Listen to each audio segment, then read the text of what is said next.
Beneath the pale light of a crescent moon, the island of Crete slumbers in the embrace of the wine-dark Aegean Sea.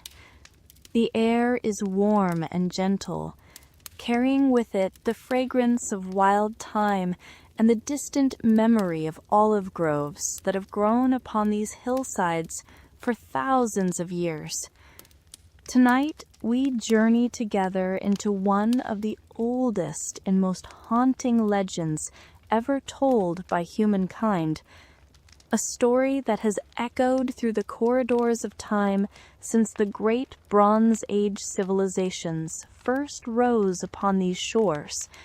This is the tale of the Minotaur, the creature of nightmare and wonder, who dwelt in the heart of an impossible maze, waiting in the darkness for those who dared to enter. It is the story of kings and queens, of heroes and craftsmen, of love and betrayal, and the thin thread that separates life from death. So let your breathing slow, let your eyes grow heavy, and allow your mind to drift across the centuries as we descend together into the Labyrinth of Crete. Long before the classical Greeks built their temples upon the Acropolis, long before Homer sang of the wrath of Achilles beneath the walls of Troy, a remarkable civilization flourished upon the island of Crete. The Minoans, as we call them today, were a people of extraordinary sophistication and creativity who emerged from the mists of prehistory around 3,000 years before the Common Era. Their island home rises from the Mediterranean like a sleeping giant, its spine formed by rugged mountains that catch the winter snows, its coasts carved into countless harbors and coves where ancient vessels once found shelter from the unpredictable Aegean winds.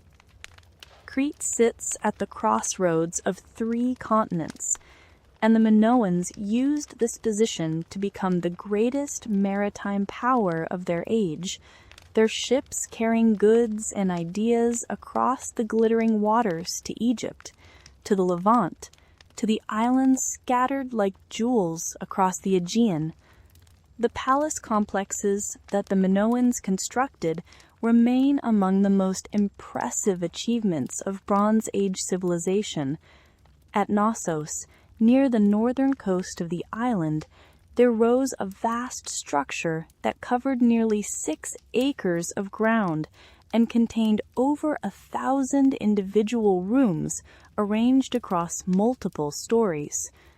The palace was not merely a royal residence, but rather the administrative, religious, and economic heart of Minoan society.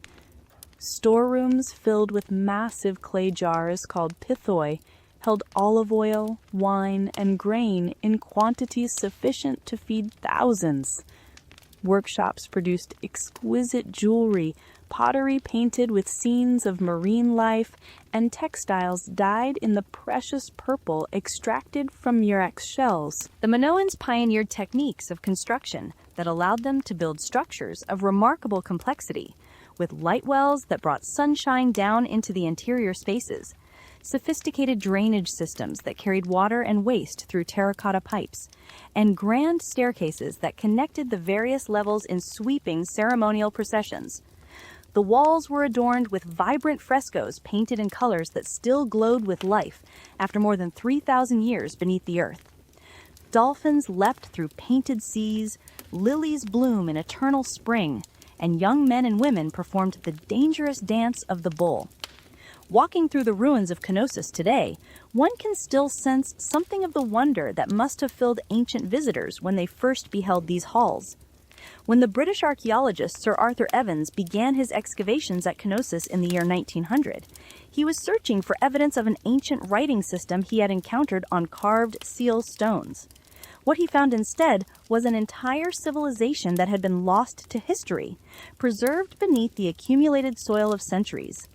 Evans devoted more than 30 years of his life to uncovering the palace, and he gave the civilization he discovered the name Minoan, after the legendary King Minos, who is said to have ruled from this very place. The connection between the archaeological remains and the ancient myths seemed too striking to ignore. Here was a palace of such complexity that a visitor might easily become lost in its winding corridors. Here were images of bulls everywhere one looked, and here, perhaps, was the origin of the legend of the labyrinth itself. The Minoans developed their own system of writing, which scholars have designated Linear A. Despite decades of study, this script remains undeciphered, its secrets locked away in the symbols carved into clay tablets that recorded the administrative business of the palace. We can recognize numbers and what appear to be lists of goods, but the language itself eludes our understanding. This mystery adds to the sense of enchantment that surrounds Minoan civilization, for we can see the Minoans in their art, we can walk through the ruins of their palaces, but we cannot hear their voices speaking to us across the ages. What prayers did they offer to their gods? What songs did they sing as they sailed across the shimmering sea? What stories did they tell around their hearths on winter evenings? These questions remain unanswered, wrapped in the silence of a lost tongue. What we can discern from the archaeological record suggests a society that placed great emphasis on religious ritual and the cycles of nature. The Minoans appear to have worshipped in open-air sanctuaries upon mountain peaks, in caves that descended into the darkness of the earth, and in the sacred spaces within their palace complexes. Their religion seems to have centered upon female deities, for the images that survive show goddesses with upraised arms, sometimes holding serpents, sometimes flanked by lions or other beasts. But intertwined with this feminine divine principle was another symbol of tremendous power and significance, one that appears again and again throughout Minoan art and architecture. This symbol was the bull. The bull occupied a position of supreme importance in Minoan religious thought and cultural expression. Images of bulls appear on painted walls and carved seal stones, on golden cups and clay tablets, in bronze figurines, and massive stone sculptures. The animal represented strength and virility, fertility and abundance, the raw power of nature channeled into a form that humans could both fear and revere. The connection between the bull and the divine was intimate and profound, for in many ancient Mediterranean cultures, the bull was seen as an earthly manifestation of celestial forces, a creature whose thundering hooves echoed the storms that brought rain to parched fields, whose bellowing voice called forth the powers of creation and destruction. Some scholars have suggested that the bull was associated with the heavens themselves, for one of the names given to the Minotaur in ancient sources was Asterion, which means the starry one, as if the creature partook of celestial nature. Among the most remarkable images to survive from Minoan Crete are the frescoes depicting the ritual known as bull leaping, or tarokapsia in the Greek tongue. These paintings show young men and women performing acrobatic feats with charging bulls, grasping the animals by their great curved horns and somersaulting over their backs to land upon the ground behind them. The bull-leaping fresco discovered at Knossos is perhaps the most famous example. It shows a great bull with dappled hide and powerfully muscled body caught in mid-charge, while 3 human figures participate in the ritual. One figure grasps the bull's horns at the front, another is shown in mid-flight above the animal's back, with arms extended and body arched in graceful motion, and a third stands with arms outstretched behind the bull, either having just completed the leap or preparing to catch the vaulting acrobat. The colors remain vivid even after millennia, the ochre and blue and white speaking of a world alive with movement and sacred danger. Scholars have long debated whether such a feat was actually possible, or whether these images represent an idealized or symbolic version of some less dramatic ceremony. The bull in these depictions appears to be running at full speed, its head held high, which would make the described maneuver extraordinarily dangerous, if not impossible. Some researchers have suggested that the bulls were trained, or perhaps sedated in some manner. that the images compress multiple moments of the ritual into a single scene, or that the entire practice is mythological rather than historical. Others point to traditional bull sports still practiced in parts of southern France, where participants do indeed perform acrobatic leaps over charging cattle in a style somewhat reminiscent of what the Minoan frescoes suggest. The course landais, as this tradition is known, demonstrates that such feats are within the realm of human capability, though they require extraordinary skill and courage. Regardless of the precise mechanics involved, it is clear that the bull leaping ritual held profound religious and cultural significance for the Minoans. The ceremonies may have served as rites of passage for young men and women, demonstrations of courage and skill that marked the transition from childhood to adulthood. They may have been offerings to the gods, sacred performances that renewed the bond between humanity and the divine forces that governed the natural world. The intimate physical contact between human and bull, the mastery of the dangerous animal through agility rather than violence, spoke to a philosophy that emphasized harmony with nature rather than domination over it. Both male and female participants appear in the bull leaping imagery, suggesting that this was not an exclusively masculine pursuit, but rather a shared endeavor that crossed boundaries of gender. Throughout the Minoan palaces, one finds architectural elements known as the horns of consecration, great stone carvings in the shape of stylized bull's horns that were placed atop walls and altars to mark sacred spaces. These symbols appear to have denoted boundaries between the profane and the holy, thresholds through which worshippers passed to enter the presence of the divine. The double-headed axe, known as the labrys, which gives us our word labyrinth, was another sacred symbol frequently found in Minoan religious contexts, often shown positioned between the upturned horns.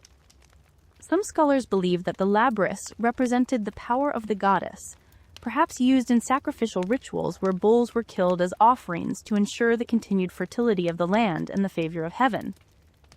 The Minoans also created magnificent drinking vessels called rita in the shape of bulls' heads. These objects, crafted from precious materials such as gold, silver, and carved stone, were used in religious ceremonies to pour libations to the gods. The finest example is a bull's head rhyton carved from black steatite, with gilded wooden horns, inlaid eyes of rock crystal that seem to gleam with inner life, and nostrils of white shell. When filled with wine or sacred liquid and tilted, the offering would flow from the bull's mouth as if the animal itself were giving forth its essence to nourish the divine realm.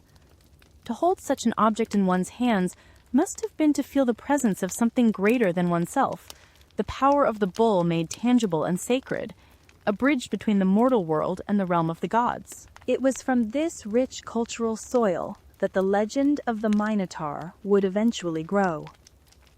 The Minoan veneration of the bull, the labyrinthine complexity of the palace architecture, the mysterious ceremonies performed in sanctuaries deep within those winding corridors, all of these elements would be woven together by later Greek storytellers into one of the most enduring myths of the ancient world.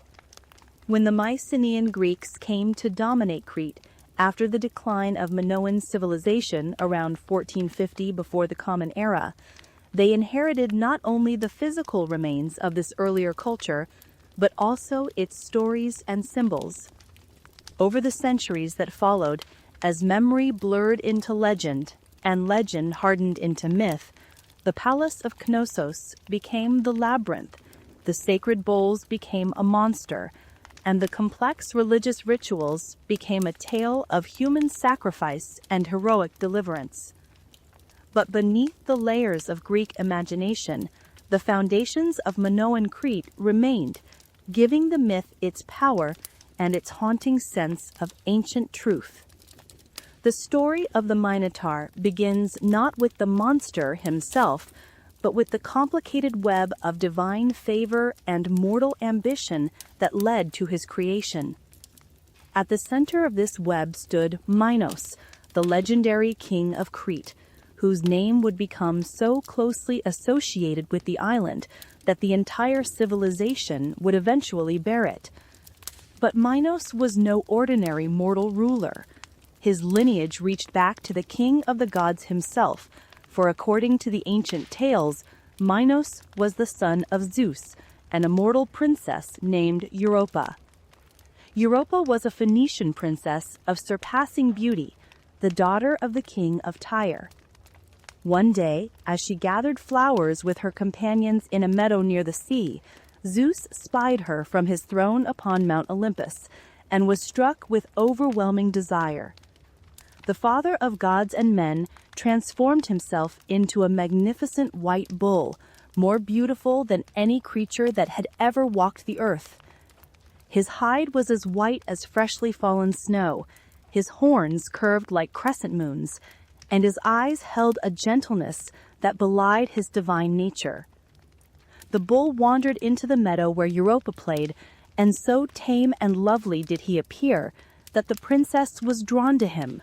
She stroked his flanks, wove garlands of flowers around his horns, and at last, overcome by his beauty, climbed upon his broad back. In that instant, the bull rose and plunged into the sea, carrying Europa across the waves to the distant shores of Crete. There, Zeus revealed his true form and lay with the princess, and in time, she bore him 3 sons. The greatest of these was Minos. When Minos came to age, he claimed the throne of Crete as his birthright, but his brothers, Rhadamanthus and Sarpedon, disputed his claim, and it seemed that civil war might tear the island apart. Minos declared that the gods had chosen him to rule, and to prove his divine favor, he offered a prayer to Poseidon, the lord of the seas. He asked that a bull be sent from the waves as a sign of his right to kingship, promising that he would sacrifice the animal to the god in gratitude. Poseidon heard the prayer and answered it. From the depths of the wine-dark sea there emerged a bull of such extraordinary beauty that all who beheld it were struck with wonder. Its hide was white as sea foam, its form perfect in every proportion, its bearing noble beyond description. The people of Crete recognized this miracle for what it was, and they acclaimed Minos as their rightful king. His brothers yielded to the divine judgment, and Minos ascended to the throne. But kingship brought with it temptation, and temptation brought ruin. Minos looked upon the magnificent bull that Poseidon had sent, and found himself unwilling to destroy such a beautiful creature. Surely, he reasoned, the god would accept another bull in its place, one of equal value from the royal herds. What difference could it make to an immortal god whether this particular animal or another was consumed upon the altar? And so Minos broke his sacred oath. He kept the white bull alive, adding it to his herds where it might breed and produce offspring of equal splendor, and he sacrificed an ordinary animal in its stead. The gods are not mocked, and Poseidon's wrath at this betrayal was terrible. But the Earthshaker chose not to strike Minos directly. Instead, his punishment would be subtle and devastating, a curse that would bring shame upon the king's household for generations to come. Poseidon turned his vengeful attention to Pasiphae, the queen of Crete and wife of Minos. Pasiphae was herself of divine descent, the daughter of Helios, the sun god, and the sister of the sorceress Circe. She had borne Minos many children, including daughters named Ariadne and Phaedra, who would play their own roles in the legends to come. But now Poseidon planted within her heart an unnatural and overwhelming desire. He caused Pasiphae to fall madly, irresistibly, shamefully in love with the white bull that her husband had refused to sacrifice. Some ancient sources attribute this curse not to Poseidon, but to Aphrodite, the goddess of love, who punished Pasiphae for neglecting her worship. Others suggest that both deities played a role, their divine powers combining to ensure the queen's destruction. Whatever the source, the effect was the same. Pasiphae found herself consumed by a passion she could neither understand nor control.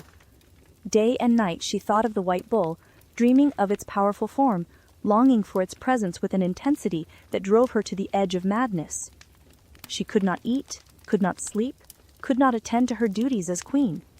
She wandered through the palace in a daze, making her way whenever possible to the pastures where the bull grazed, watching it with eyes that burned with forbidden desire.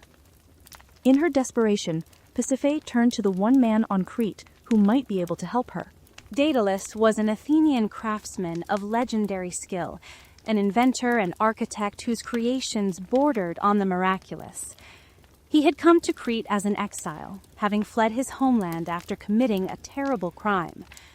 In Athens, Daedalus had taken his nephew as an apprentice, a youth called Talos by some ancient sources and Perdix by others. The young man's genius soon began to rival and even surpass that of his master. According to tradition, the nephew invented the saw, having been inspired by the spine of a fish or perhaps the serrated jawbone of a serpent, and the compass, used for drawing perfect circles. Consumed by jealousy, Daedalus pushed his nephew from the heights of the Acropolis, murdering him in a fit of envious rage. When his crime was discovered, Daedalus was forced to flee Athens, and he eventually found refuge at the court of King Minos, where his extraordinary abilities made him invaluable to the crown. When Pasiphae came to Daedalus with her shameful request, the craftsman faced an impossible choice. To refuse the queen would be to make a powerful enemy, one whose displeasure could easily result in his exile or death. To comply would be to participate in an act of unspeakable transgression against nature and the gods. In the end, Daedalus chose to serve his queen.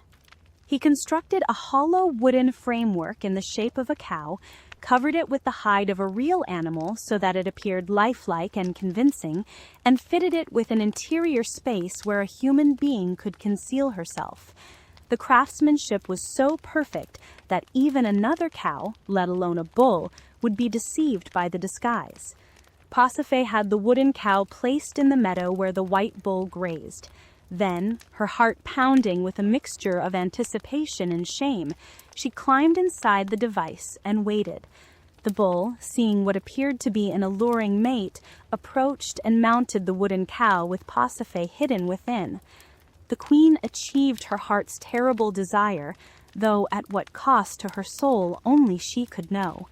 When the encounter was finished, she emerged from the device and crept back to the palace, carrying within her body the consequence of her unnatural union.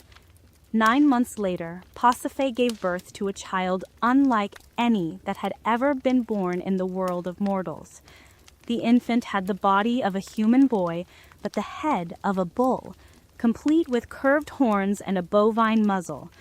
Some ancient sources describe the creature slightly differently, giving it the body of a bull and the head of a man, but the most common tradition holds that it was the head that bore the mark of its monstrous paternity.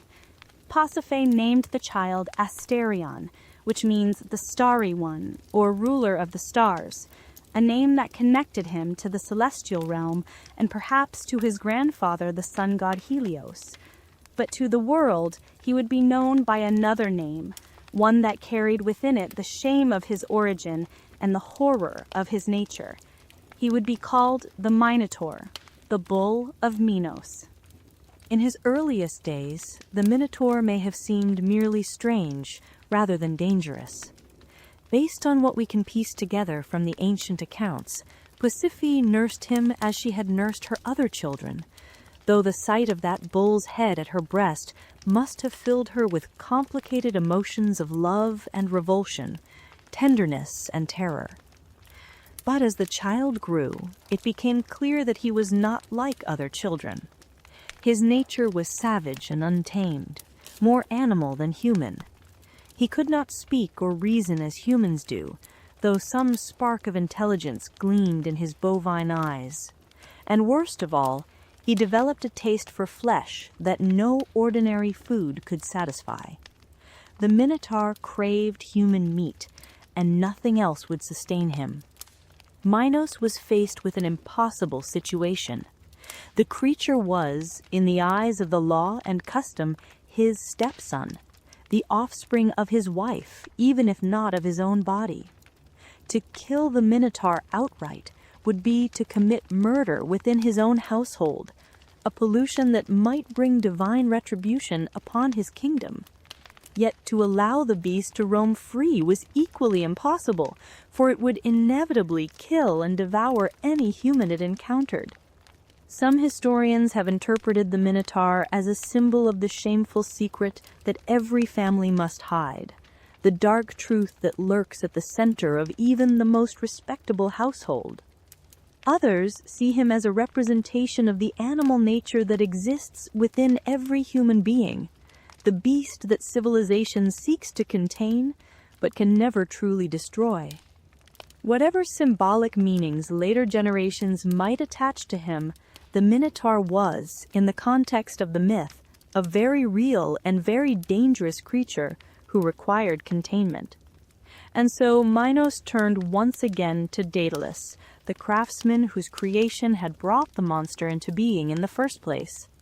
He commanded the Athenian exile to build a prison from which the Minotaur could never escape, a structure so complex that anyone who entered would become hopelessly lost in its winding passages. Daedalus was to build the labyrinth.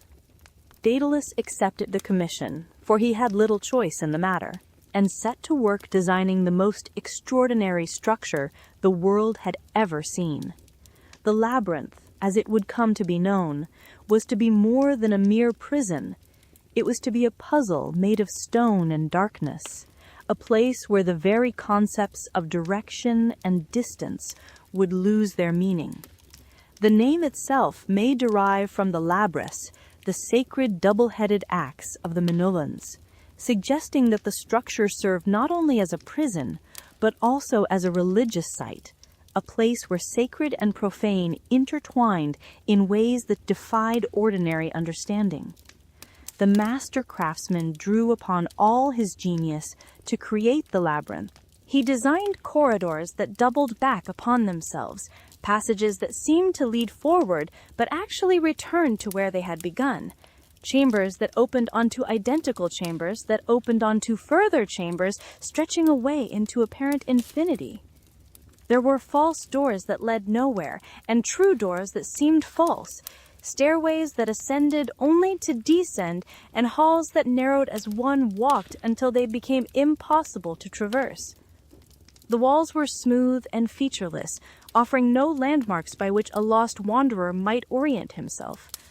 The turns came so frequently and so unpredictably that within minutes of entering, any visitor would lose all sense of which way led out and which way led deeper into the maze. At the very heart of this bewildering structure, Daedalus placed a chamber for the Minotaur to dwell.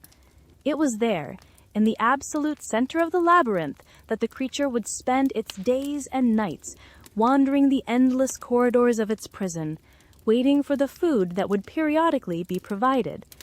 The darkness within the labyrinth was nearly complete, for Daedalus had designed the structure with only minimal light wells, and these were twisted and angled so that the illumination that filtered down was dim and deceptive. The Minotaur did not need light to see, for his animal senses served him well in the darkness. But for any human who ventured within, the lack of light would be yet another obstacle to survival. Ancient sources offer varying accounts of where exactly the labyrinth was located. The most common tradition placed it beneath the palace of Knossos, a vast underground complex that extended for miles beneath the earth. When Arthur Evans excavated the palace in the early 20th century, he found a structure of such bewildering complexity that he immediately thought of the legendary maze. The Palace of Knossos contained well over 1,000 rooms connected by corridors that wound and turned with little apparent logic, staircases that connected multiple levels in confusing ways, and storage magazines that stretched away into darkness. To a visitor unfamiliar with the layout, particularly one approaching from a different cultural background, such a building might well seem labyrinthine. Other ancient writers located the labyrinth elsewhere on Crete. The Greek geographer Pausanias, writing in the 2nd century of the Common Era, suggested that the true labyrinth was a system of caves near the city of Gortyn in southern Crete. These caves, which do exist and can still be visited today, contain passages that wind and branch in confusing patterns, extending deep into the earth. Modern archaeologists have explored these caves and found evidence of human use dating back thousands of years. Whether they were the original inspiration for the myth, or whether the myth led later generations to identify them as the labyrinth, is impossible to determine with certainty. Whatever its physical origins, the labyrinth has taken on a symbolic significance that far transcends any particular location. the maze has become one of the most powerful and enduring images in human culture, appearing in religious contexts, in art, in literature, and in the dreams and nightmares of countless generations. Labyrinths appear in prehistoric rock carvings, in the floor plans of medieval cathedrals, in the garden designs of Renaissance palaces, and in the puzzles and games of the modern world. There is something about the idea of a path that winds and turns, that threatens to lose the traveler in its convolutions, that speaks to a deep and universal human experience. Psychologists have interpreted the labyrinth as the symbol of the unconscious mind, that vast and mysterious realm that exists beneath our waking awareness. In this reading, just as the labyrinth contained a monster at its center, so the unconscious harbors thoughts, desires, and fears that we dare not confront directly. The journey into the labyrinth becomes a metaphor for the process of self-exploration, the dangerous but necessary descent into the depths of one's own psyche to confront whatever awaits there. Carl Jung, the great Swiss psychologist, saw the Minotaur as an example of what he called the shadow, the dark aspect of the personality that contains everything the conscious mind rejects or refuses to acknowledge. Following this interpretation, to become whole, we must enter our own personal labyrinths and face our own minotaurs. The creature who dwelt at the center of this maze of stone and symbol was himself a being of profound complexity. The Minotaur was a hybrid, a fusion of human and animal that belonged fully to neither category. He possessed the body of a man, with arms and legs and hands capable of grasping and manipulating objects, yet his head was that of a bull, with wide horns and a broad bovine face incapable of human speech or expression. He was the offspring of a queen and a sacred animal, touched by the divine through his grandfather Helios, yet condemned to an existence of darkness and isolation.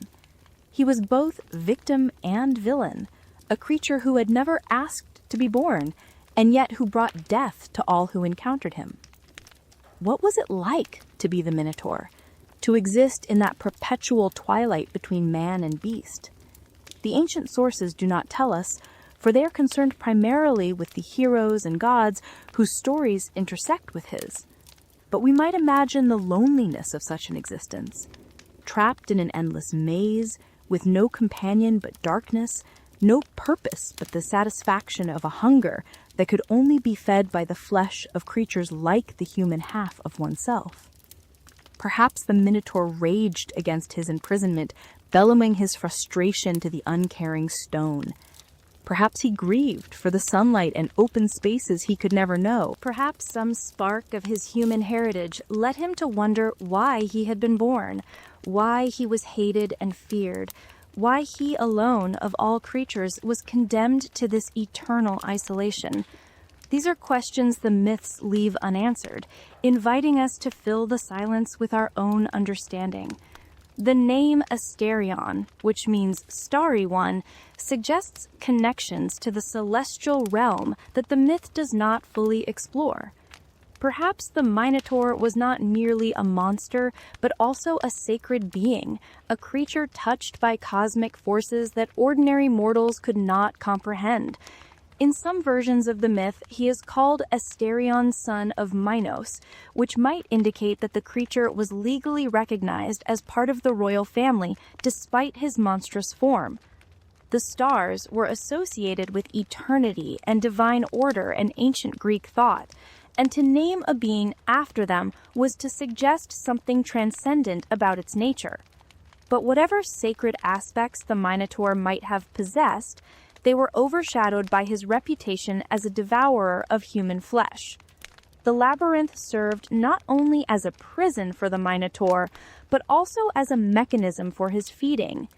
Periodically, human victims were sent into the maze, and they would wander through its corridors until they encountered the monster or died of thirst and exhaustion in the attempt to escape. The Minotaur would hunt them through the darkness, his keen animal senses tracking their movements, their scent, the sound of their terrified breathing. In the end, he would find them, and he would feed. This was the fate that awaited those who entered the labyrinth, a death in darkness at the horns and teeth of a creature that should never have existed. Some modern interpreters have seen in the labyrinth a symbol of the palace complex itself, with its confusing architecture and its association with bulls.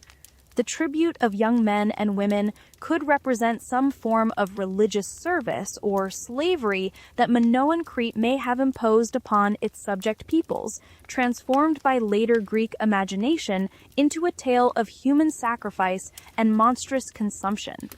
It is also possible that the myth preserves a distorted memory of the political dominance Minoan Crete once held over the Aegean, with Athens representing the mainland Greeks who eventually rose to power after Minoan civilization declined.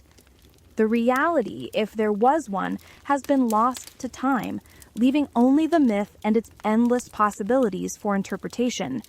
What remains certain is that the image of the labyrinth, with its prisoner of flesh and stone, has lost none of its power to move and terrify us across the span of more than 3,000 years. The Minotaur waited in his prison year after year, generation after generation, while above him the kingdom of Crete flourished under the rule of Minos. The king became famous throughout the ancient world for his power and his justice, though the source of that power remained hidden beneath the earth. And far across the sea, in the city of Athens, the people labored under a terrible burden that Minos had imposed upon them, a tribute of blood that would continue until a hero arose with the courage to enter the labyrinth and face the monster within. The connection between Athens and Crete in the age of myth was forged through blood and sorrow.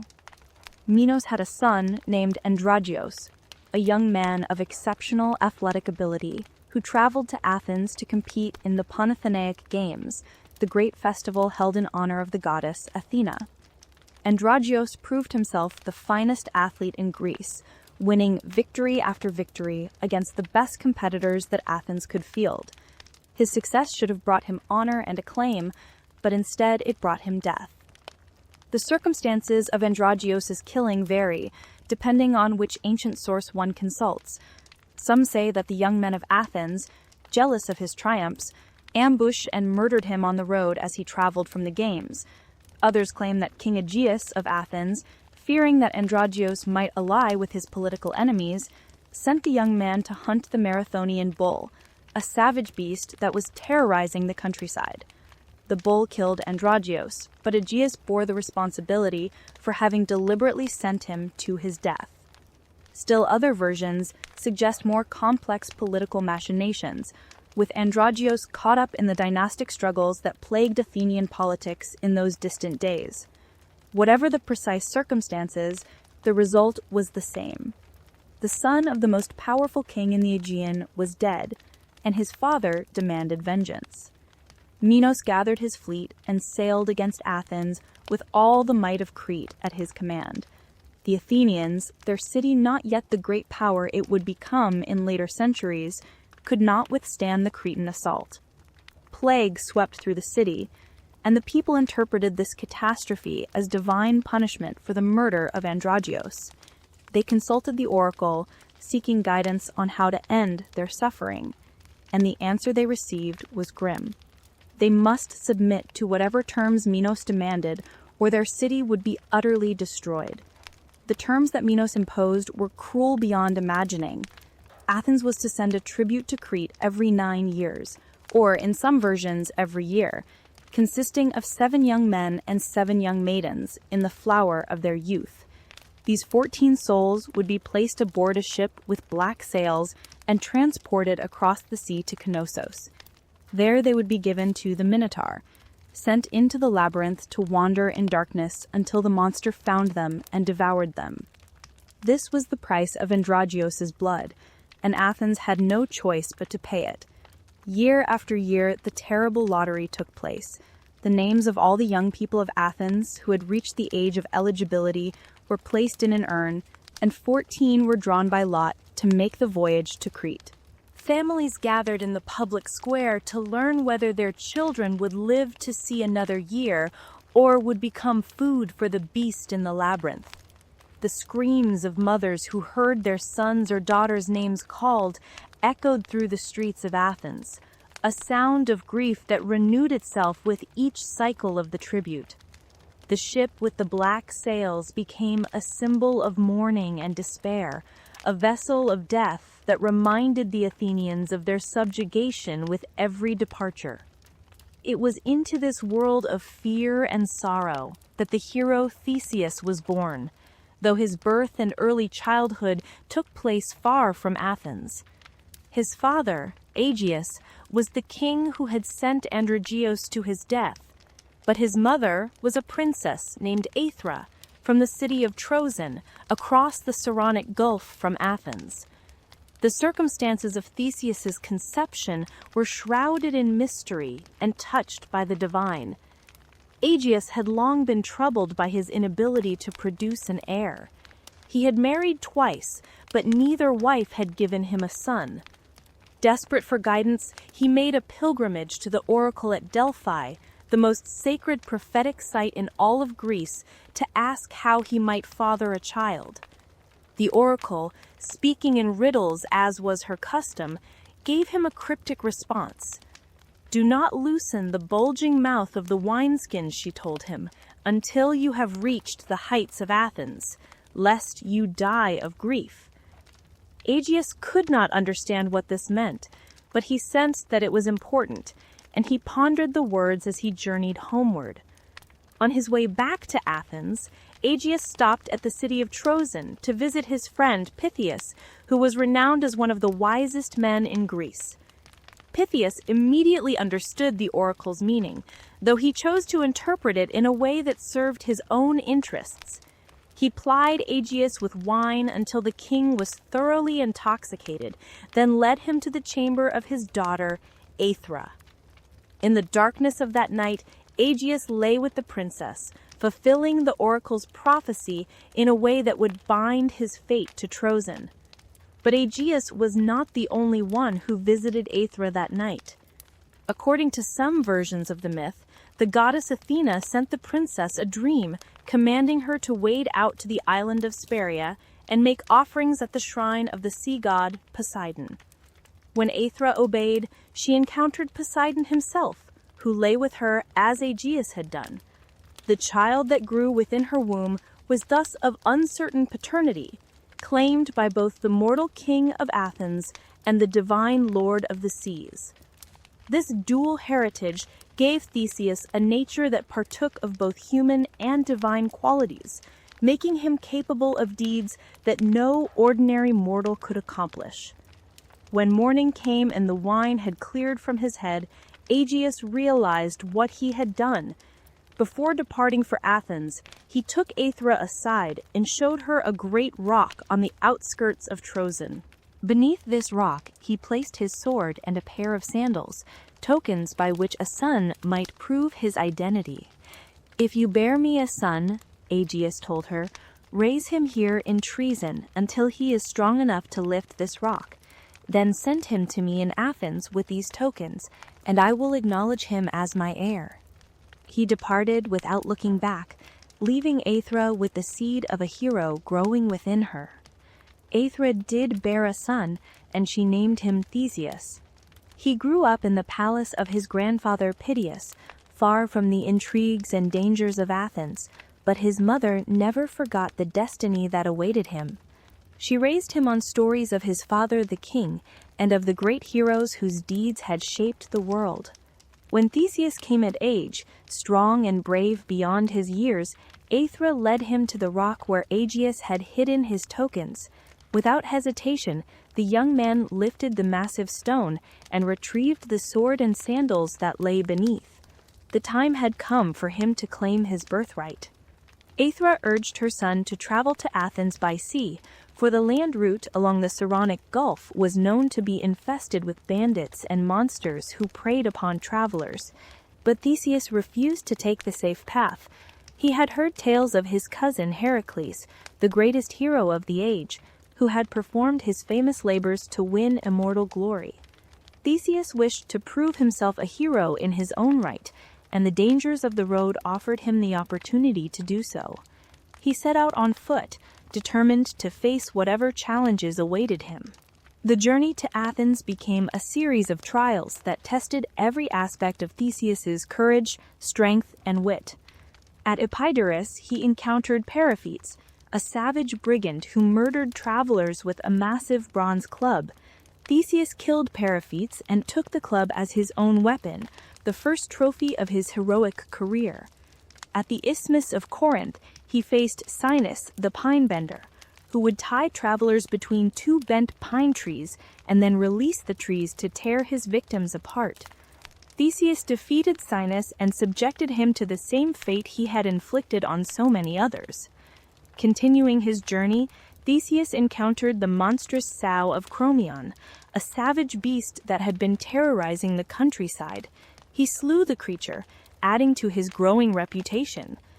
At the Scaronian rocks, he confronted Sciron, a robber who forced travelers to wash his feet and then kicked them over a cliff to be devoured by a giant turtle that waited below. Theseus threw Sciron to his own doom. Near Eleusis, he wrestled with Cercion, an invincible grappler who challenged all passerbys to combat and killed those he defeated. Theseus overcame him through superior technique and strength. The last and most famous of these adversaries was Procrustes, the stretcher, who offered hospitality to travelers only to subject them to a horrific torture. Procrustes had two beds, one short and one long. He would force his guests to lie in whichever bed did not fit them, then stretch or cut them to size. Tall men placed in the short bed had their limbs chopped off, while short men placed in the long bed were stretched on a rack until they died. Theseus gave Procrustes a taste of his own medicine, fitting the villain to his own bed by cutting off his head. By the time Theseus reached Athens, word of his deeds had preceded him. The young stranger who had cleared the road of its terrors was the talk of the city, but Theseus did not immediately reveal his identity to Aegeus. The king had taken a new wife in his old age, the sorceress Medea, who had fled to Athens after her disastrous involvement with the hero Jason. Medea possessed powers of magic and prophecy, and she recognized Theseus for who he was before Aegeus could.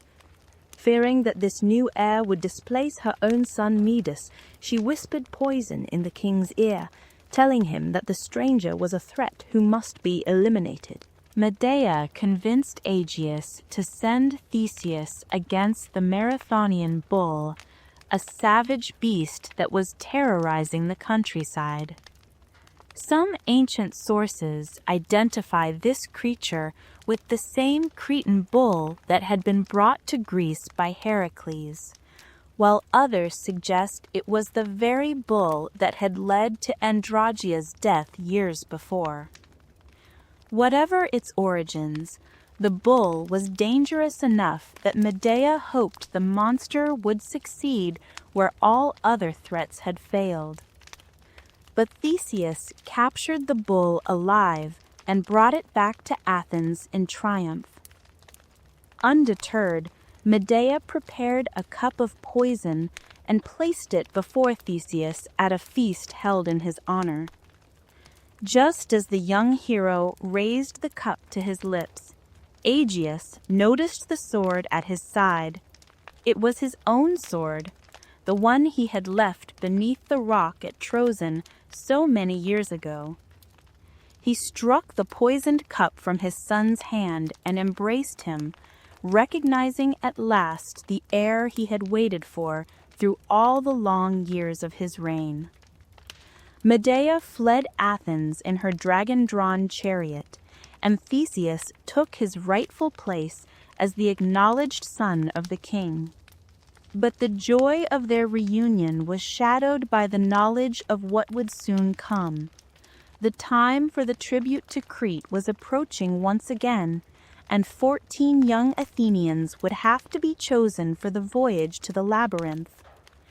Theseus, looking upon the grief of his people and feeling the weight of his father's guilt for the death of Androgeus, made a decision that would change the course of history. He would go to Crete himself as one of the tributes.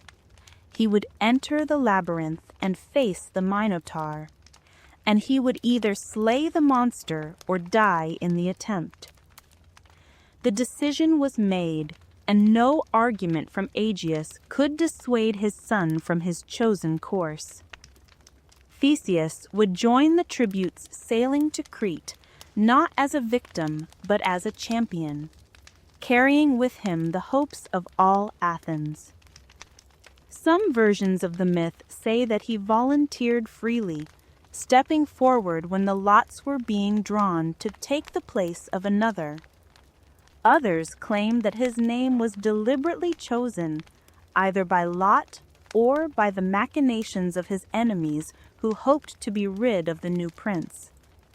Regardless of how he came to be among the 14, Theseus approached the voyage not with fear, but with grim determination. Before the ship departed, Aegeus made his son swear an oath. The vessel that carried the tribute to Crete traditionally bore black sails, a mark of mourning for those who would never return. Aegeus gave Theseus a second set of sails, white as sea foam, and instructed him to raise them on the return voyage if he had succeeded in his quest. The white sails would signal from afar that his son was alive and victorious, sparing the old king the agony of uncertainty as he watched from the cliffs of Cape Subnion for the ship's return. Theseus promised to remember, and with his father's blessing heavy upon him, he boarded the black-sailed ship and set out across the Aegean. The voyage from Athens to Crete was a journey of several days, depending on the winds. The 14 young Athenians, 7 men and 7 women in the bloom of their youth, huddled together on the deck as the coastline of their homeland faded into the distance. Most of them expected to die. They had heard the stories of the Minotaur, of the labyrinth from which no one had ever returned. They had seen the faces of those who had sailed before them, the empty places at family tables that would never again be filled. But among them was Theseus, and his confidence, his absolute certainty that he would succeed where all others had failed, gave them something they had not expected to find. He gave them hope. As the ship cut through the wine-dark waters, Theseus told his companions of his plan. He did not know the layout of the labyrinth, but he believed that courage and wit could overcome any obstacle. He would find a way to defeat the Minotaur and guide them all back to freedom. Some of the tributes believed him, drawing strength from his words. Others thought him mad, a young man too proud to accept the inevitability of his fate. But all of them watched him with a mixture of awe and desperate yearning, for he represented their only chance at survival. Dolphins escorted the ship through the blue waters, leaping and playing in its wake as if the creatures sensed that something significant was about to occur. The sun traced its arc across the sky, sinking each evening into the western sea in a blaze of gold and crimson. At night, the stars wheeled overhead, the same stars that had guided sailors since the beginning of time, indifferent to the human dramas playing out beneath their light. And at last, on the morning of the 3rd day or the 4th, the mountains of Crete rose from the horizon, and the tributes saw the land that would be either their tomb or the site of their deliverance. The ship put in at the harbor beneath the palace of Knossos, where servants of King Minos waited to receive the tribute. The young Athenians were led through the streets of the Cretan capital, past markets and workshops, past temples where priests in elaborate costumes performed ceremonies to gods whose names are now forgotten.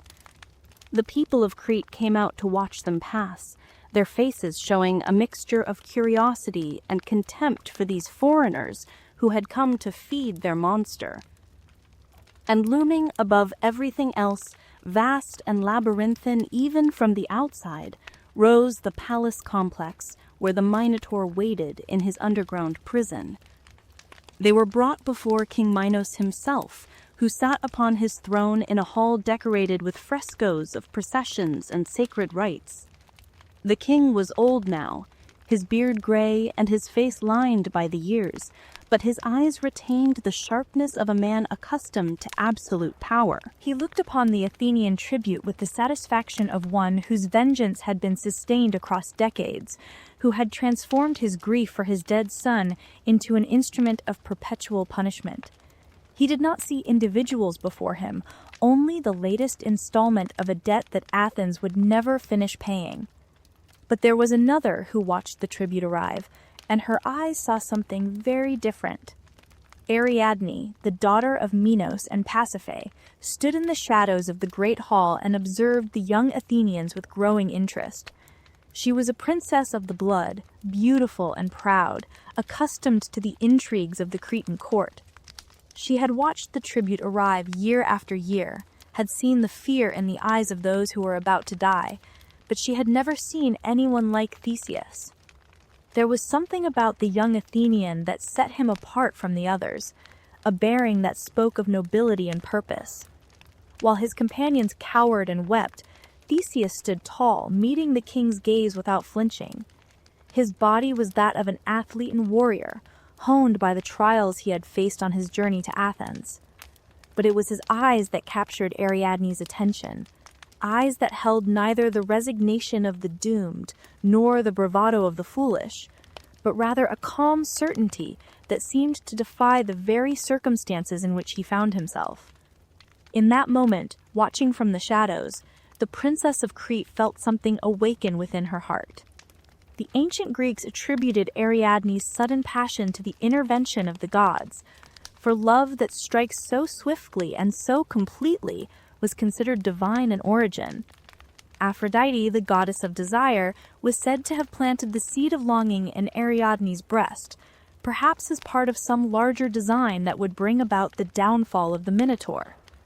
Or perhaps it was simply that extraordinary individuals recognize each other across the barriers of nationality and circumstance, that Ariadne saw in Theseus a soul that matched her own in courage and determination.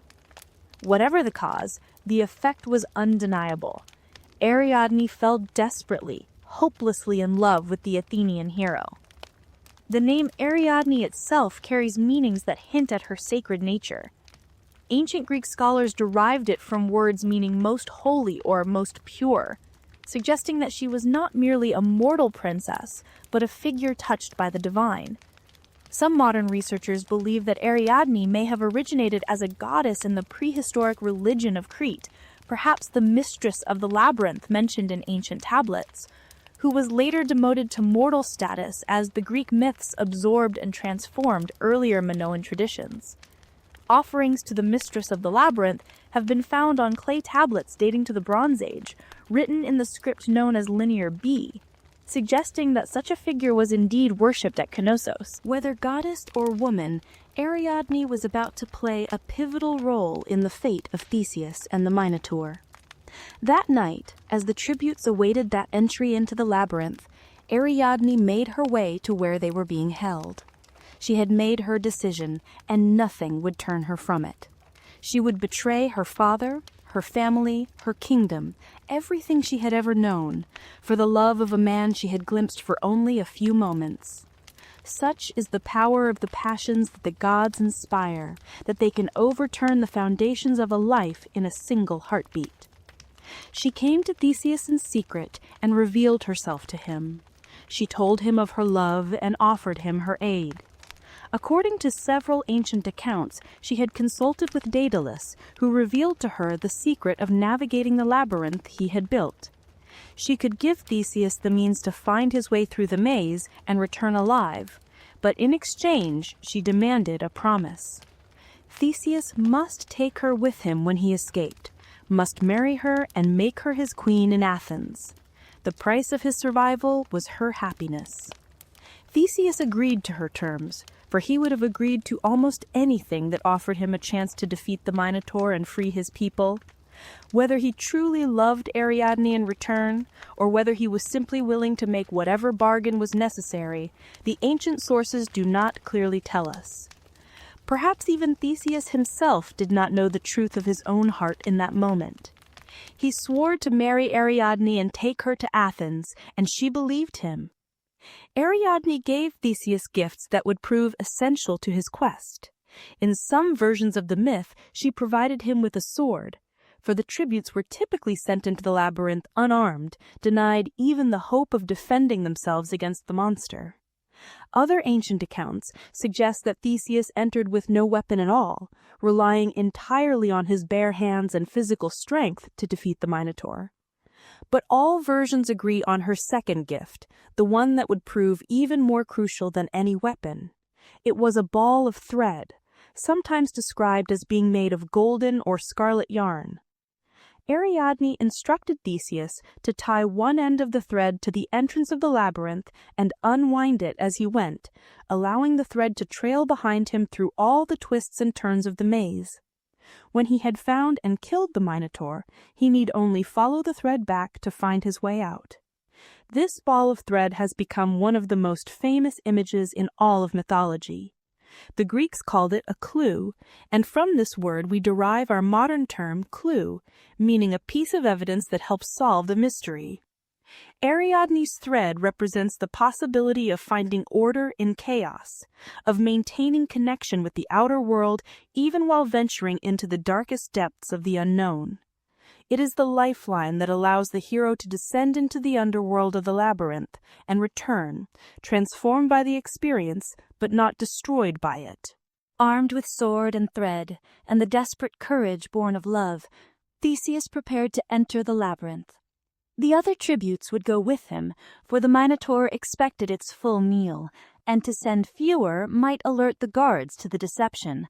But Theseus would go first, thread unwinding behind him, seeking the center of the maze where the monster waited.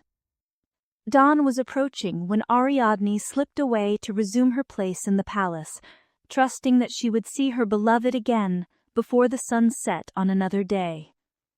The fate of heroes, monsters, and kingdoms hung suspended in the balance, waiting for the moment when Theseus would cross the threshold of the labyrinth and begin his descent into darkness. The gates of the labyrinth stood before Theseus like the entrance to another world, a threshold between the sunlit realm of the living and the eternal darkness below. They were massive doors of bronze or stone, depending on which ancient source one consults, carved with symbols whose meanings have been lost to time. Guards stood at the entrance, servants of King Minos who had performed this duty many times before, delivering tribute after tribute to the monster within. They did not know that this group of young Athenians was any different from those who had come before, that among them walked a hero who intended to shatter the pattern that had held for so long.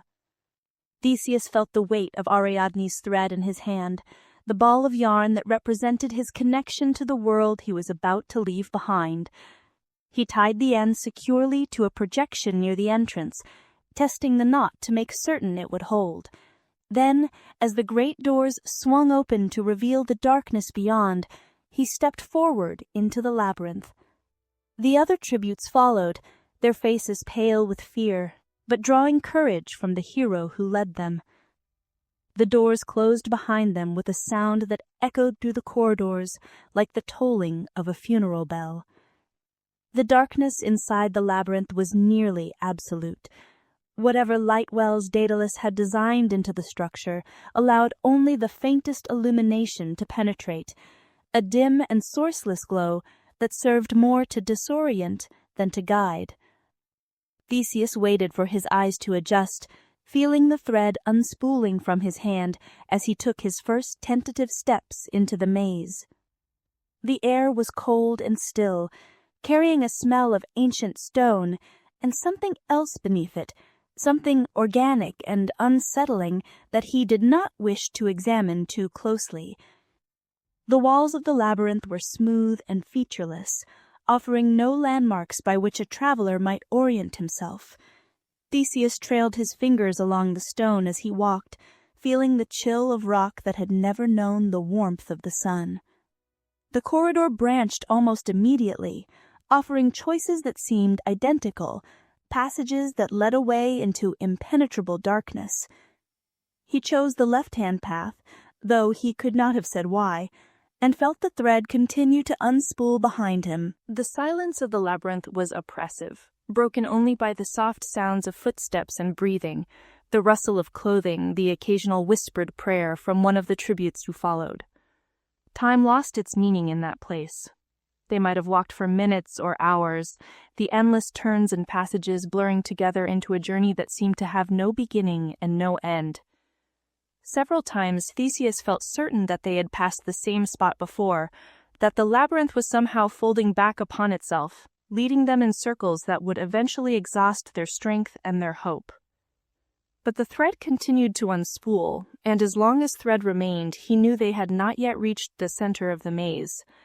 He began to develop an instinct for the labyrinth, a sense of which passages led deeper and which doubled back toward the entrance. Perhaps it was his divine heritage, the blood of Poseidon giving him insight into this underworld of stone. Perhaps it was simply the heightened awareness of a man whose life depended on his ability to navigate the impossible. Whatever the source, Theseus felt himself being drawn toward the heart of the maze, toward the chamber where the Minotaur waited. The smell grew stronger as they progressed, a rank odor of animal musk and something worse. The tributes pressed closer together, their fear mounting as they realized they were approaching the monster's lair.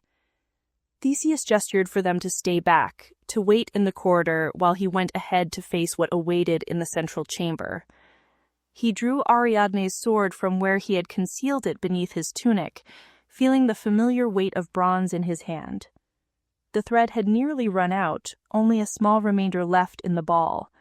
They had reached their destination. The corridor opened into a chamber larger than the passages had suggested possible, a space that seemed to exist outside the normal geometry of the maze. The ceiling was lost in darkness overhead, and the walls curved away on either side, suggesting a circular or oval room at the very heart of the labyrinth. And there, in the center of that space, illuminated by a shaft of pale light that filtered down from some distant opening, stood the Minotaur. The creature was everything the legends had described and more. His body was that of a powerfully built man, muscles rippling beneath skin that was covered in fine dark hair. But his head was the head of a bull, with wide curved horns and a broad bovine face, nostrils flaring as he caught the scent of the intruders. His eyes, dark and liquid, held an intelligence that seemed almost human, an awareness that recognized what stood before him.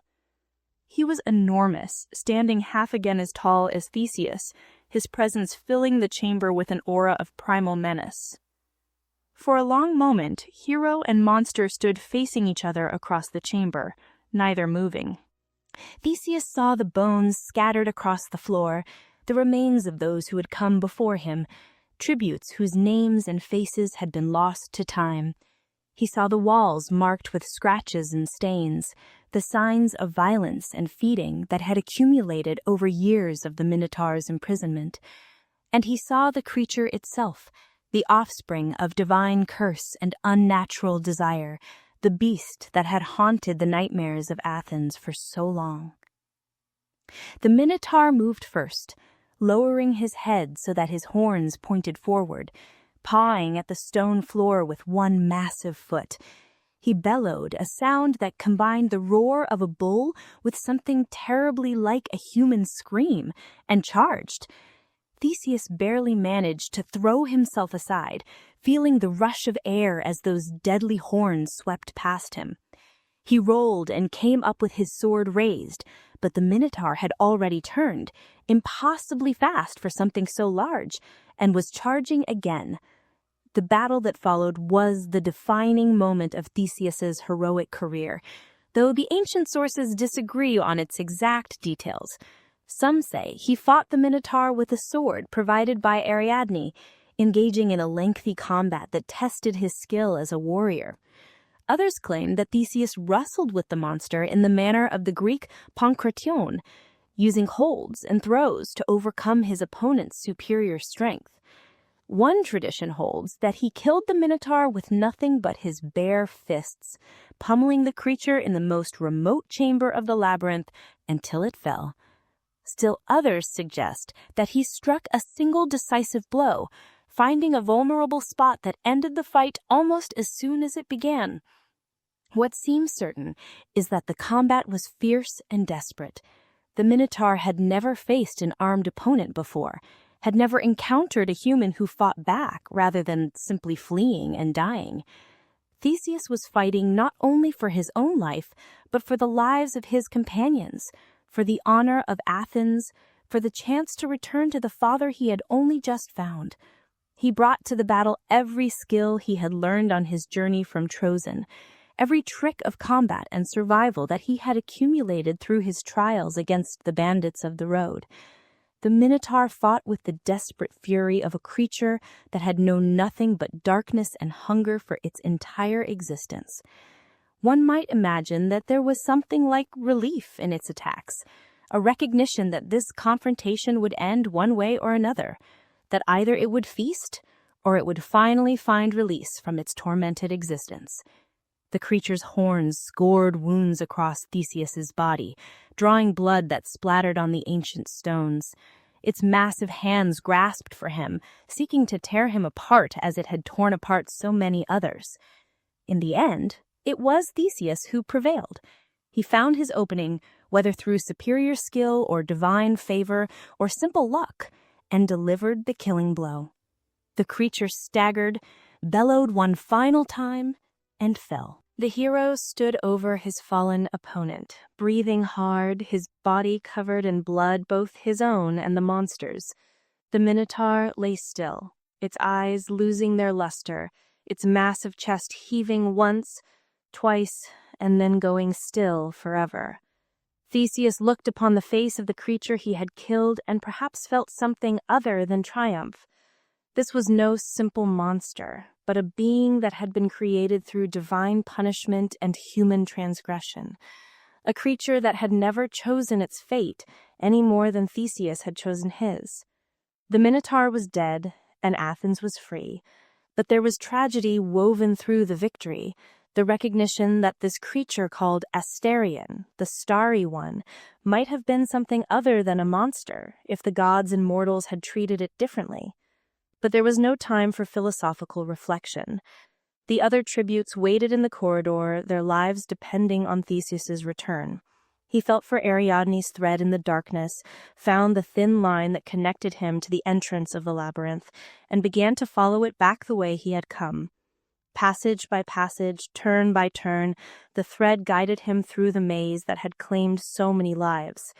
He gathered the other Athenians as he went, leading them out of the darkness toward the light of day. They emerged from the labyrinth just as the sun was setting, spilling out through the great doors into a world that seemed impossibly bright after the darkness within. Ariadne was there waiting for them, her face torn between hope and terror, until she saw Theseus at the head of the group. She ran to him, heedless of the blood that covered his body, and he caught her in his arms. The Minotaur was dead. The tribute would never be paid again. Athens was free. But escape was not yet assured. They were still in the heart of Minos' kingdom, surrounded by guards and soldiers who would certainly try to stop them if the alarm was raised. Ariadne had thought of this as well. She led Theseus and the other Athenians to the harbor where their ship waited, black sails still raised in mourning for those who were supposed to have died. Along the way, she showed them how to disable the other Cretan vessels, boring holes in their hulls so they could not pursue. By the time dawn broke over Knossos, the Athenian ship was far out to sea, carrying its precious cargo of survivors and the princess who had betrayed her family for love. Yet the return voyage would bring new sorrows that shadowed the victory, tragedies that remind us that the myths are never simple tales of triumph. The ship stopped at the island of Naxos, perhaps for fresh water, perhaps to rest after the exertions of escape. Naxos was a green and pleasant island, famous in later times for its wine and its association with the god Dionysus. The Athenians made camp on the beach, and that night Ariadne slept soundly for the first time since she had cast her lot with Theseus, exhausted by the strain of flight and the relief of temporary safety. When she awoke the next morning, she found herself alone. The ship was gone, the beach was empty except for herself. Theseus and the other Athenians had departed in the night, leaving her behind on a strange island with no means of following them. Ariadne's screams of grief and betrayal echoed across the empty shore as she realized what had happened. The man she had loved, the man for whom she had sacrificed her home, her family, her honor, had abandoned her without a word of farewell. Why did Theseus leave Ariadne on Naxos? The ancient sources offer many explanations, none of them entirely satisfying. Some say that Theseus simply forgot about her, that the excitement of victory and the eagerness to return home drove all thought of the sleeping princess from his mind. This seems difficult to credit for such a significant abandonment, but the myth itself presents forgetting as a recurring theme, and Theseus would soon demonstrate that his memory was indeed unreliable. Other sources suggest that Theseus never truly loved Ariadne, that his promises to her were merely the expedient of a desperate man who would say anything to secure his survival. Once he had escaped Crete and no longer needed her help, he discarded her like a tool that had served its purpose. This interpretation makes Theseus a less sympathetic figure, but perhaps a more realistic one, a hero whose cleverness sometimes shaded into dishonesty. Still, other versions of the myth attribute the abandonment to divine intervention. The god Dionysus, lord of wine and ecstasy, had seen Ariadne and desired her for himself. He appeared to Theseus in a dream and commanded him to leave the princess on Naxos, where Dionysus would claim her as his bride. In this version, Theseus had no choice in the matter, for mortals cannot resist the commands of gods. He departed in sorrow rather than callousness, obeying a directive that broke his heart but could not be refused. This divine intervention version leads to what became the more common tradition about Ariadne's ultimate fate. Rather than dying of grief on the lonely island, she was discovered by Dionysus himself, who fell in love with her and made her his immortal bride. The god raised her to divine status, and she lived forever among the Olympians. As a wedding gift, Dionysus gave her a crown of gold set with gems, and when she eventually died or was raised to the heavens, he threw this crown into the sky, where it became the constellation known as the Corona Borealis, the northern crown. On clear nights, you can still see Ariadne's crown gleaming among the stars, a memorial to the princess who helped slay the Minotaur. But not all sources end Ariadne's story so happily. Homer, in the Odyssey, mentions briefly that Artemis killed Ariadne on the island of Dia, which is often identified with Naxos, because of the testimony of Dionysus. Some scholars interpret this to mean that Ariadne and Theseus had violated a sacred space belonging to the god, perhaps consummating their love in a grove dedicated to Dionysus, and the goddess punished her for this sacrilege at the god's request. Other versions say that Ariadne hanged herself in despair when she realized she had been abandoned, and that Dionysus descended to the underworld to retrieve her and grant her immortality. The variety of endings speaks to the profound impact of Ariadne's story on the ancient imagination, the way that poets and storytellers continued to grapple with her fate long after the original myth was established. Meanwhile, Theseus sailed on toward Athens, unaware that an even greater tragedy awaited him. Before departing for Crete, he had promised his father Aegeus that he would raise white sails on the return voyage if he had succeeded in his quest. The white sails would signal victory and survival, sparing the old king the torment of uncertainty as he watched for the ship's return. Black sails would mean that Theseus had failed and died, that the tribute had claimed yet another generation of Athenian youth. But in the tumult of escape from Crete, or perhaps because of the strange forgetfulness that had caused him to abandon Ariadne, Theseus neglected to change the sails. The ship approached Athens with the same black sails it had worn when it departed, the sails of mourning and death. And on the cliffs of Cape Sonion, where a temple to Poseidon would later stand, the aged Aegeus watched and waited for his son. When Aegeus saw the black sails on the horizon, He believed his worst fears had come true. His son was dead, devoured by the Minotaur, in the depths of the labyrinth. The heir he had waited for through all the long years of his childless reign, the young man he had embraced so briefly before sending him off to what seemed certain doom, was gone forever. Overcome with grief, Aegeus threw himself from the cliff into the sea below. He struck the rocks and died, and the sea that received his body has been called the Aegean ever since, named for the king who loved his son too much to live without him. Theseus arrived in Athens to find the city in mourning, not for the tributes, but for the king. His triumph over the Minotaur, his liberation of Athens from the Cretan tribute, was overshadowed by the terrible knowledge that his own forgetfulness had killed his father. He became king of Athens, as fate had always intended, but he would carry the burden of Aegeus's death for the rest of his life. The hero who had conquered the labyrinth could not escape the labyrinth of his own guilt. Back in Crete, the aftermath of the Minotaur's death continued to unfold. King Minos, enraged by the slaying of the creature and the escape of the tribute, directed his fury at the man he held responsible for helping them. Daedalus, the master craftsman who had built the labyrinth, had also provided Ariadne with the knowledge she needed to help Theseus navigate the maze. Whether Daedalus acted out of sympathy for the Athenians, or simply because Ariadne was a princess who could not be refused, Minos did not care. The king imprisoned Daedalus and his young son Icarus in the very labyrinth that Daedalus had created. For Daedalus, this was the cruelest of ironies. He was trapped in his own masterwork, surrounded by the walls and passages he had designed to be unescapable. But the inventor's mind never stopped working, and he soon conceived a plan for escape. Minos controlled the sea and the land, watching every port and road for any sign of the fugitives.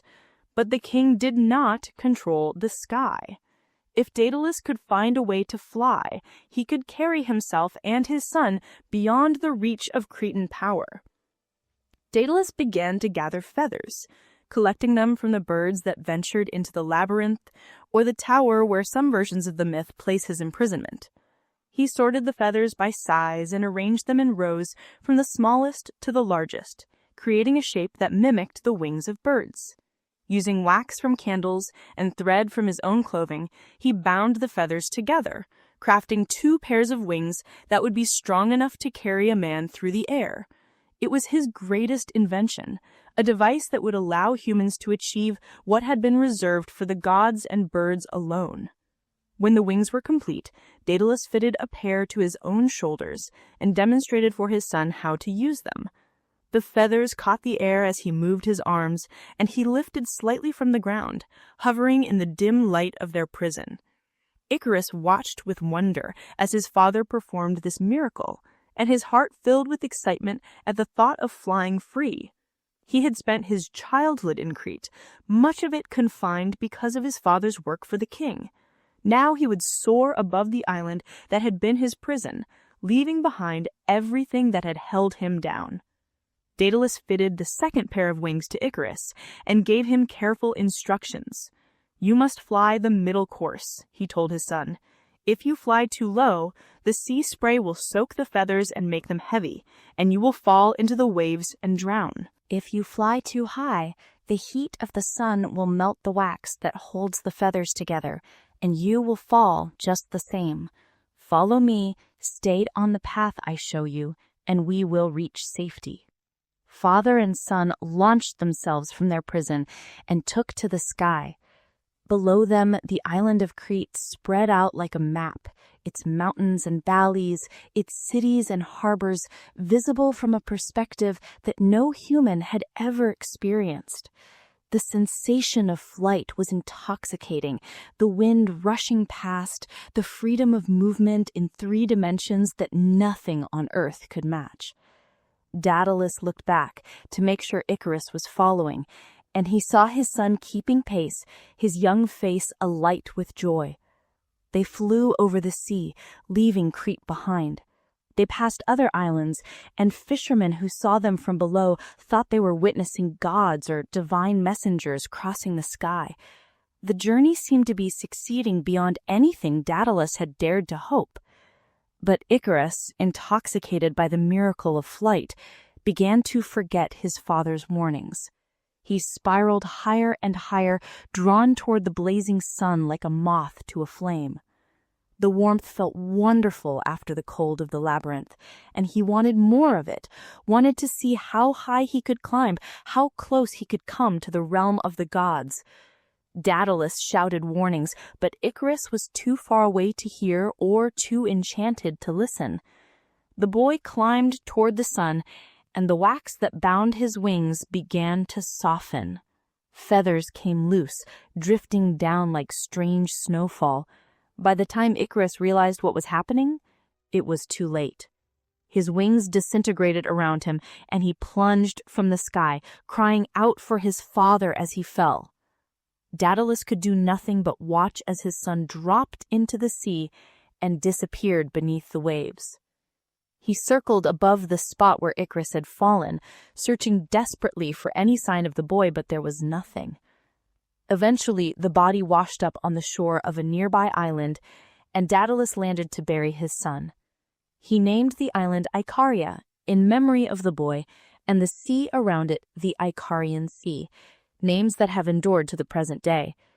Then, his heart broken, he resumed his flight to Sicily, where he would find refuge with a king named Cocalus. The death of Icarus has become one of the most famous cautionary tales in Western culture, a warning against the dangers of hubris and the failure to heed good advice. But it is also a story of a father's grief, of the price that is sometimes paid for freedom, and of the terrible irony that Daedalus's greatest invention led to the death of the person he loved most. The master craftsman lived on, continuing to create wonders in Sicily, but he never recovered from the loss of his son. His inventive genius, which had seemed like a gift, had become a curse. He traveled from kingdom to kingdom, offering a seemingly impossible puzzle to each ruler he met. He presented a spiral seashell and challenged the local wise men to thread a string through its winding passages. When King Cocalus of Sicily produced a shell with a thread running through it, Minos knew that Daedalus must be there, for only the master inventor could have solved such a puzzle. But Cocalus protected his guest, and when Minos demanded that Daedalus be handed over, the king's daughters killed the Cretan monarch by pouring boiling water on him through pipes in his bath. So ended Minos, the king whose pride had begun the chain of events that led to the Minotaur's birth and death. And so the great drama of the Minotaur drew toward its close, though the ripples it sent through history would continue spreading for thousands of years.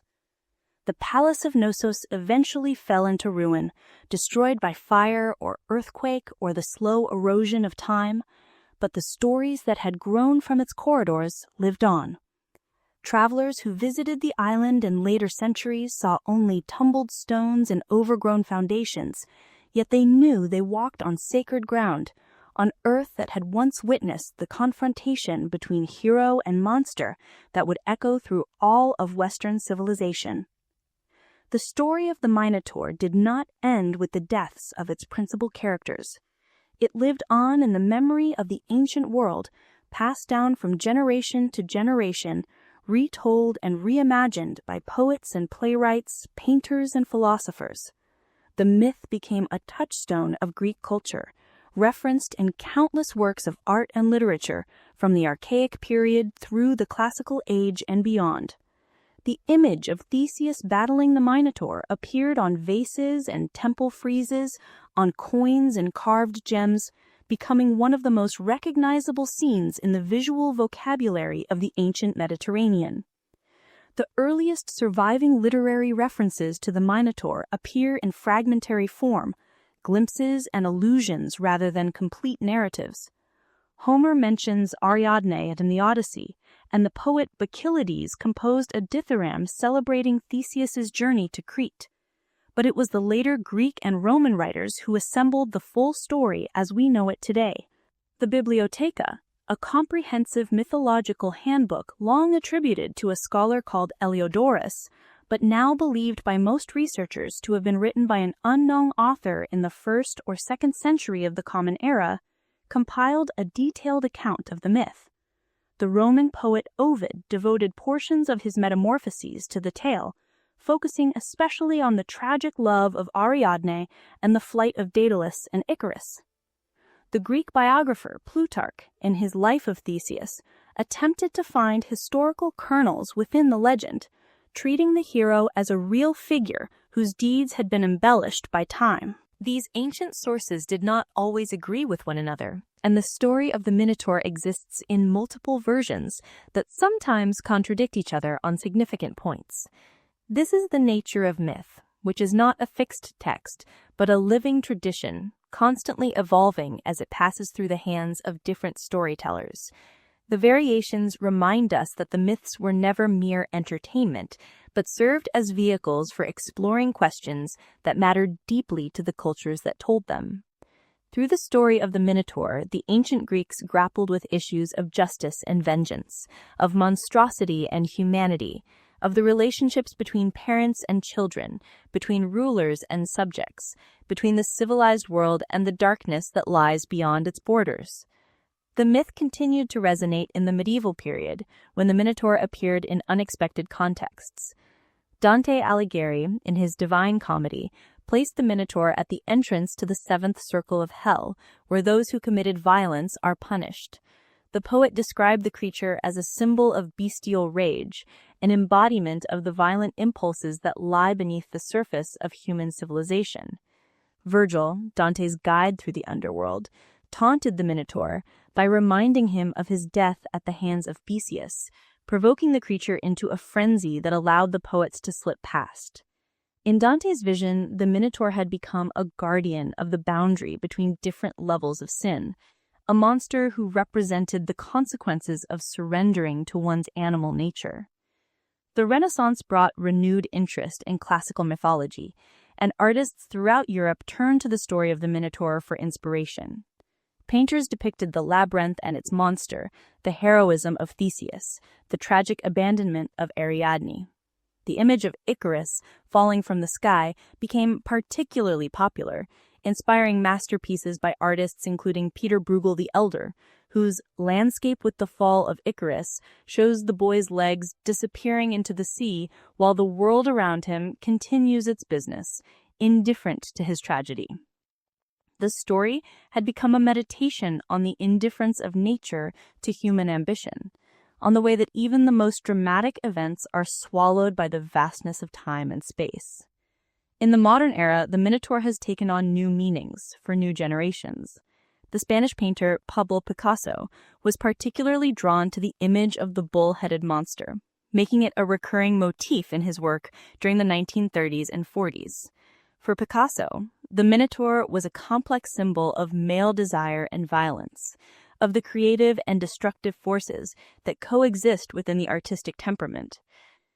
His Minotaur is sometimes predator and sometimes victim, sometimes raging and sometimes weeping, a figure that defies simple interpretation, just as it defied simple categorization in the original myth. Psychologists have found in the story of the Minotaur a powerful metaphor for the workings of the human mind.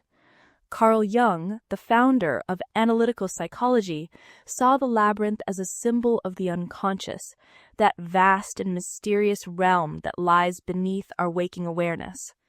The Minotaur represents the shadow, the part of ourselves that we refuse to acknowledge, the animal instincts and forbidden desires that civilization teaches us to suppress. The journey of Theseus into the labyrinth becomes a model for the process of psychological individuation, the confrontation with one's own darkness that is necessary for genuine self-knowledge. The thread of Ariadne has become a powerful symbol in its own right, representing the connection that allows us to venture into dangerous territory and return safely. In therapeutic contexts, Ariadne's thread might be the relationship with a therapist, the practices of mindfulness or self-reflection, or the support of loved ones that allows us to explore our own inner labyrinths without becoming lost. The word clue, which we use daily to describe evidence that helps solve mysteries, derives from the Old English word for a ball of thread, preserving in our modern language the memory of Ariadne's gift to Theseus. The archaeological discoveries at Knossos added another layer of meaning to the myth. When Arthur Evans uncovered the vast palace complex with its maze-like corridors and its abundant bull imagery, it seemed as though the legend had been confirmed by the spade. Here was the labyrinth, or at least the place that had inspired it. Here were the sacred bulls, the frescoes of bull leaping, the horns of consecration that adorned the palace walls. The myth was not mere fantasy, but the distorted memory of a real civilization, transformed by time and cultural distance into the form we know today. This connection between myth and history raises profound questions about the nature of truth and memory. Some scholars have wondered whether the tribute of Athenian youth to Crete reflected some actual practice of slavery or religious service. Others have proposed that the Minotaur could symbolize a priest who wore a bull mask during religious ceremonies, transformed by Greek imagination into a literal monster. The labyrinth itself might preserve the memory of the confusing palace architecture, or it could have been inspired by the cave systems that honeycombed the Cretan landscape. These questions cannot be definitively answered, but they remind us that myths are not created in a vacuum. They grow from the soil of human experience, incorporating fragments of history, elements of religious belief, and the deep symbolic language that speaks to something universal in the human condition. The story of the Minotaur endures because it speaks to truths that transcend its specific cultural origins. We all carry labyrinths within us, complex inner worlds where our fears and desires, our memories and dreams, twist and turn in patterns we do not fully understand. We all must face our own Minotaurs, the aspects of ourselves that frighten and shame us, the parts we would rather keep hidden in darkness. And we all need threads to guide us back to the surface, connections to others who can help us navigate the maze and return to the light. Tonight, as you drift toward sleep, let the images of this ancient story settle gently in your mind. See the palace of Knossos rising from the Cretan hillside, its columns painted red, its walls covered with paintings of dolphins and lilies. See the young men and women leaping over the backs of sacred bulls, their bodies arched in graceful motion against the sunlit sky. See the labyrinth descending into the earth, its corridors winding away into darkness. And see Theseus with his thread and his sword, walking bravely into the unknown, determined to face whatever awaits at the center of the maze. The Minotaur waits in the darkness, as he has waited for thousands of years in the collective imagination of humanity. He is the monster and the victim, the beast and the child of a queen, the starry one who was condemned to live without stars. In his death at the hands of Theseus, there is something of liberation as well as destruction, the ending of a torment that had no other resolution. Perhaps in the final moment, as the sword found its mark, Asterion felt something like relief, a release from the hunger and isolation that had been his only companions in the endless night of the labyrinth. The ancient stories are gifts from those who came before us, treasures carried forward across the centuries so that we might share in the wisdom and wonder they contain. They remind us that human beings have always struggled with the same fundamental questions, have always sought to understand the darkness within themselves and the world around them.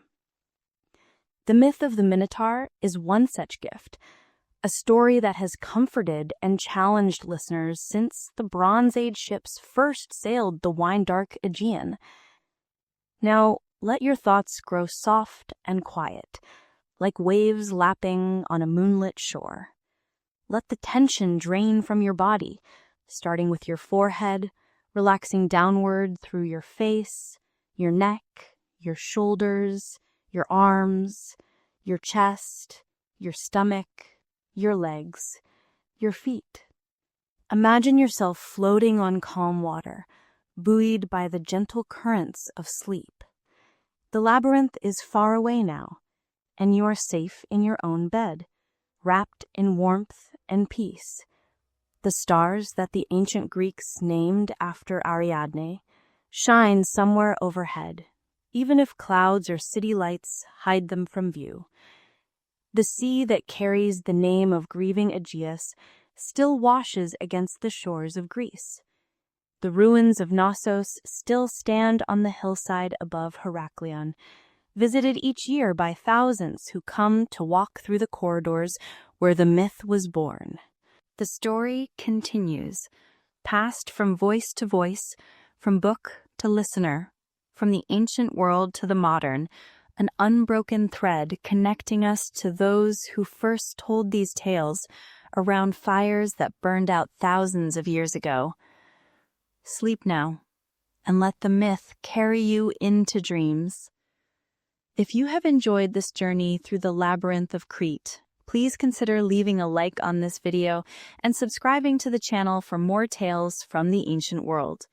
Your support helps bring these stories to new listeners, continuing the tradition that has kept them alive for so many generations. But that can wait until morning. For now, close your eyes, breathe deeply, and let the silence of the night fold around you like a soft blanket. The Minotaur sleeps at last, and so may you.